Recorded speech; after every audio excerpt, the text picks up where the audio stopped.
Let's replace the front wipers of this 21 Toyota Rav4. First, let's pick up on the wiper arm. Using a flat base screwdriver like this, we're going to pick up on this clip, right, and slide it down. Here's the new wiper arm. What we're gonna do, we're gonna remove this clip, open it, good, and we're going to slide it to the new one.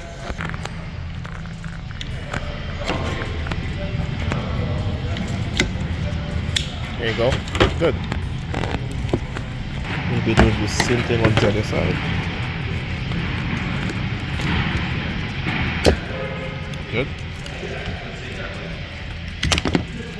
Pick up on it. Going to hook the new one.